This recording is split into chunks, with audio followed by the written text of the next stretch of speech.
madame. Bonjour monsieur. Oui, je vous en prie, vous pouvez vous installer. Les fauteuils sont faits pour ça. Comment allez-vous?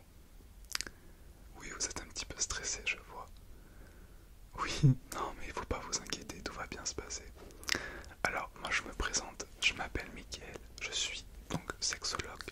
C'est moi qui vais vous accompagner dans cette séance d'aujourd'hui. En fait, qu'est-ce que c'est être sexologue? C'est aider des couples, hommes-hommes ou femmes-femmes, à s'épanouir, voilà, dans leur rapport, intime. Donc, ou même parfois des personnes qui viennent toutes seules pour discuter de leur orientation sexuelle parce que elles ne sont pas satisfaites de leur orientation, ou elles se posent des questions, voilà, tout simplement. Et moi et mes collègues, on est là pour les accompagner, vous accompagner à trouver votre chemin vers le plaisir de l'un envers l'autre, voilà, tout simplement. Oui, parce que c'est quand même important. Je sais que de nos jours, c'est devenu, comment dire, c'est un petit peu tabou, voilà, de parler de choses comme ça. Mais quand ce n'est pas vulgaire, quand c'est dit avec bienveillance, et oui, voilà, quand c'est dit avec surtout bienveillance et sans vulgarité, je trouve que, à mon sens, c'est beaucoup mieux et c'est très important d'en parler.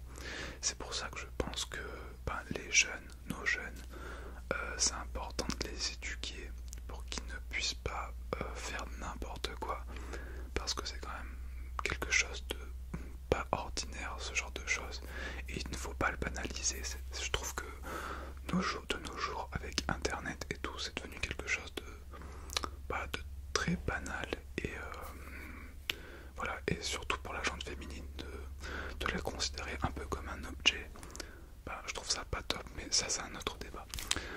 Voilà, je me suis présenté, voilà, je vous expliquais un petit peu ma vision et ce que je fais, voilà, du coup. Alors, je vous en prie, je vais juste d'ailleurs prendre votre nom de famille pour être sûr qu'on avait rendez-vous quand même à cette heure-là, et surtout à cette date. Du coup, vous êtes marié, vous avez le même nom, ok. Ok, c'est avec 2T. Ok, super, merci beaucoup. Donc ouais, tout est ok. Alors dites-moi, présentez-vous. Vous madame, je vous en prie. Ok, d'accord. Vous avez 30 ans, super. Ok. Et ok, ça vous plaît votre travail? Déjà, c'est très bien. C'est pas tout le monde qui arrive à dire ça. Et vous, monsieur? Ouais, d'accord. Vous avez aussi 30 ans. Je prends quelques petites notes pour pouvoir me repérer et apprendre à vous connaître et ne pas oublier surtout. Ok. Et vous, votre travail, est-ce que ça vous intéresse, est-ce que ça vous plaît, ou pas plus que ça? C'est pour gagner votre vie. Oui, ça s'entend. De toute façon, le plus important quand on travaille, c'est quand même de se nourrir à la fin du mois. Donc, ok, je comprends. Super. Alors, et si on rentrait un peu plus dans le détail, parce que venir ici, voilà, c'est pour parler de vos rapports intimes. Du coup, qu'est-ce qui se passe entre vous en ce moment? Ouais, d'accord. Madame, vous en voulez un peu à monsieur et vous avez moins envie de lui. Ok, est-ce que je peux savoir pourquoi vous avez moins envie de votre mari du coup? Ouais. Ah d'accord. Ok. Donc vous savez, oui, vous madame, vous avez envie d'avoir un bébé, un enfant du coup. Et monsieur est un peu plus réticent. Vous dites pas non non plus. D'accord. Voilà, déjà il n'y a pas une. Oui, c'est déjà bien parce que si vous voulez vraiment pas, déjà il faut vraiment le dire. C'est important d'en parler, de pas laisser traîner et espérer une personne. Oui, parce qu'une personne qui veut vraiment un bébé, ça serait même très égoïste et méchant de la priver de ça. Voilà, tout à fait. Après, vous avez encore du temps pour avoir des. Monsieur, voilà, vous êtes assez jeune, madame, vous avez le même âge de toute façon. Donc, voilà, vous avez encore peut-être bien 3, 4, 5 ans pour pouvoir bien un peu profiter, peut-être faire un enfant plus tard. Et du coup, c'est ça qui crée de la discorde et que madame, vous avez moins envie monsieur. Ouais, d'accord. Et je vais juste prendre quelques notes. Mais du coup, avant tout ça, avant ce- cette petite complication entre vous, on va dire, vous avez eu vous avez des rapports intimes à quelle fréquence par semaine ou par mois? Environ 3 fois par semaine avant. Ok, ce qui est déjà pas mal. D'accord. Et maintenant, depuis qu'il y a cette dispute de 3 fois par mois, ah oui, ça a drastiquement réduit. Ok. Oui, je peux comprendre. Je peux comprendre que ça... Oui, ça, de toute façon, tout ce qui se passe dans le lit, on va dire, ou par rapport au rapport intime, c'est beaucoup lié, c'est même très très très lié à votre esprit, à vos envies. Donc c'est tout le cerveau. Et si vous en voulez à une personne, votre esprit n'aura pas très envie de faire plaisir à cette personne, vous voyez ce que je veux dire. Alors que si la personne en face, déjà, bon, physiquement, si elle vous plaît, et puis si elle est gentille avec vous, si elle vous fait du bien, si elle est, voilà, et ben, votre cerveau va s'ouvrir à lui, et du coup, vous aurez envie de lui, tout simplement. Ok, mais physiquement, votre mari vous plaît? Ouais, et vous, monsieur, votre femme vous plaît? Bon, déjà, c'est un bon point. Non, parce que sinon, on peut se plaire au début, et puis au fil des mois, au fil des années, une personne se met à se laisser aller, à faire moins de sport, à prendre du poids ou à en perdre, à prendre moins soin de lui ou soin d'elle, se laisser un peu aller parce qu'on pense avoir trouvé la personne et que maintenant, c'est acquis. Alors que non, rien n'est acquis dans la vie.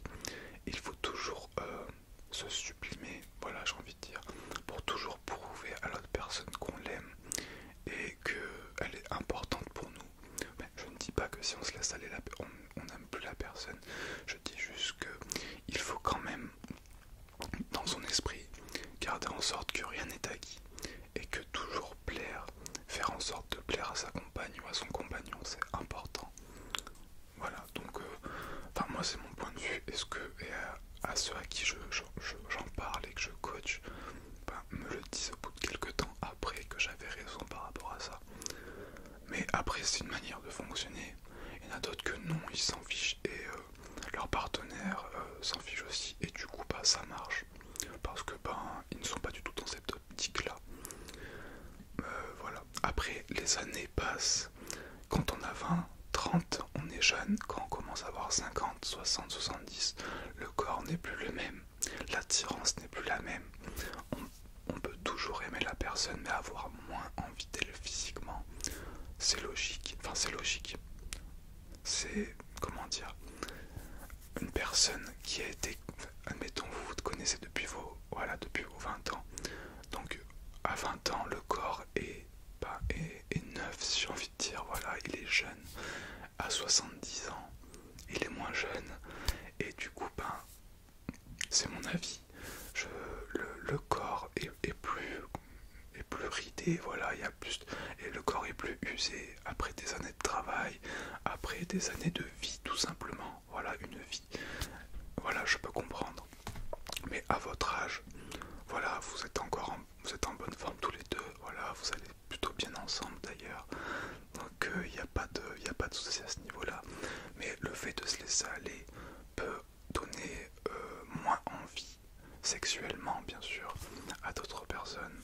Voilà, tout simplement.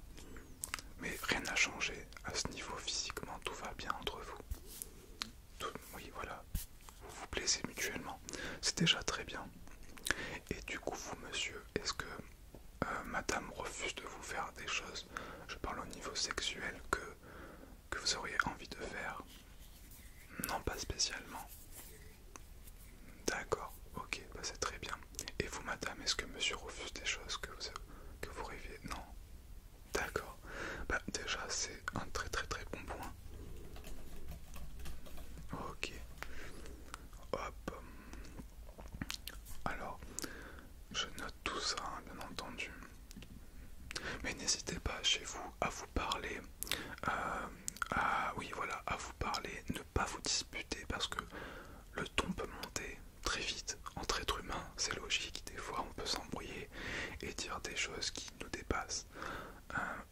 n'hésitez pas à vous poser comme on le fait là et à discuter. Même si un truc qui vous plaît pas venant de l'autre personne, ne pas hausser le ton à chaque fois. Madame, si vous criez, monsieur va crier, madame va enchérir et ça s'arrête pas. Voilà, donc après ça devient un peu n'importe quoi et on se dit des choses qu'on ne pense même plus, juste par énervement. Tout à fait. Hop. Alors, ce que je vous conseille, moi déjà par rapport au fait de fonder une famille, discutez-en, voilà comme je viens de vous le dire. Mais madame, monsieur nous a pas dit non, donc laissez-lui un peu plus de temps, voilà, ici faire, ça peut prendre des mois, ça peut prendre peut-être un an ou deux, mais s'il n'a pas dit non, c'est qu'il a envie quand même, peut-être qu'il a peur, voilà, tout simplement. Je ne suis pas psychologue, mais voilà, j'essaye d'analyser un petit peu, et vous verrez que votre envie sexuelle de l'un envers l'autre, quand ce cap sera franchi, tout ça rentrera dans l'ordre. Et vous reprendrez vos activités, si je peux dire, comme avant. Voilà. Bah écoutez, si vous n'avez pas d'autres questions, je pense que cette séance va toucher à sa fin. Voilà. Est-ce que vous voulez qu'on reprenne rendez-vous? Pas pour le moment, il n'y a pas de problème. De toute façon, vous avez mon numéro. Si vous souhaitez reprendre un rendez-vous, il n'y a pas de souci. Moi, je garde vos données, enfin tout ce que j'ai un peu noté là pendant une petite année. Après, ça se supprime automatiquement sur le fichier. Voilà, donc vous avez un an à partir d'aujourd'hui pour revenir si vous avez envie. Après, je n'aurai plus rien, mais bon, ce n'est pas grave, hein, on peut reprendre, il n'y a pas de souci. Et bah écoutez, mais non, il n'y a pas de souci, c'est mon travail. Et bah merci beaucoup, et bon courage à vous, discutez bien.